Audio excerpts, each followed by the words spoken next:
Chers auditeurs, chers internautes, mercredi de la 25e semaine du temps ordinaire, année impaire.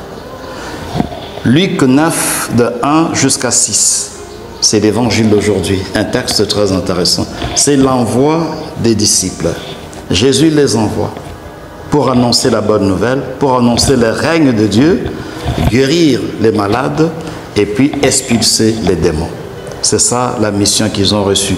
Mais derrière cette mission, il y a toute une méthode pastorale que Jésus développe. Jésus leur propose d'aller de ville en ville, de village en village. Il faut apporter la bonne nouvelle là où sont les gens.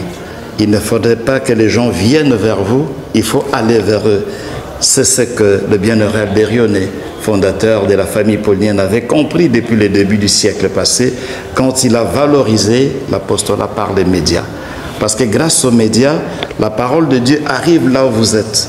Ce n'est pas vous qui allez chercher cette parole, mais cette parole vous rejoint. C'est ce que Jésus faisait. Allez-y, des villages en village, des villes en ville, apportez la bonne nouvelle là où sont les gens. Ça, c'est la méthode pastorale que Jésus préconise. Mais les contenus, qu'est-ce qu'ils doivent faire? Il leur donne le pouvoir de chasser les démons.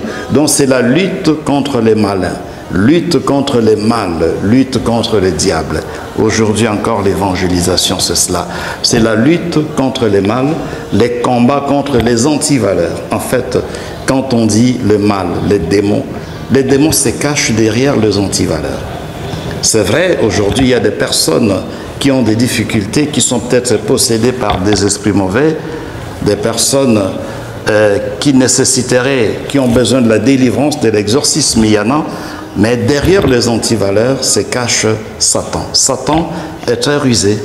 Souvent, il ne se manifeste pas par des cas de possession, il se cache derrière des antivaleurs, derrière le mal que vous entretenez dans votre cœur, dans votre vie. Eh bien, c'est Satan qui est derrière tout cela.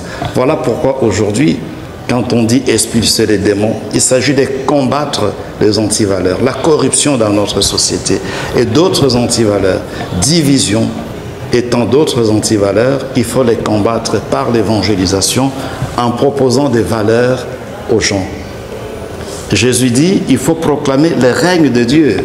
À son époque, on attendait plutôt le règne de David. Parce qu'à l'époque, on attendait que Jésus endosse, n'est-ce pas, la casquette d'un Messie avec connotation politique.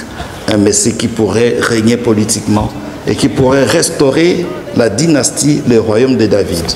Jésus ne va pas prêcher la restauration du royaume de David. Jésus prêche le règne de Dieu. Ce n'est pas le règne de David, mais le règne de Dieu. Et ça, c'est plus important, que Dieu règne. Là où Satan entretient des antivaleurs, là où Satan est en train d'éloigner les gens de Dieu, eh bien, il faut annoncer le règne de Dieu, apporter Dieu dans le cœur des gens. C'est ce que l'Église fait. À part l'annonce de la parole, il y a des sacrements de l'Église qui permettent aux gens de pouvoir accueillir la grâce de la conversion et donc de faire en sorte que Dieu puisse régner.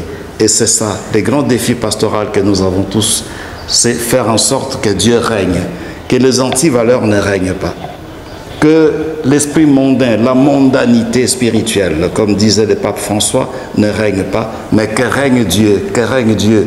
Et le règne de Dieu, Paul l'a dit dans la lettre aux Romains, c'est des valeurs, comme la justice, la paix, l'unité et tant d'autres valeurs dont nous avons besoin dans nos familles et dans notre société. Bonne journée à tous.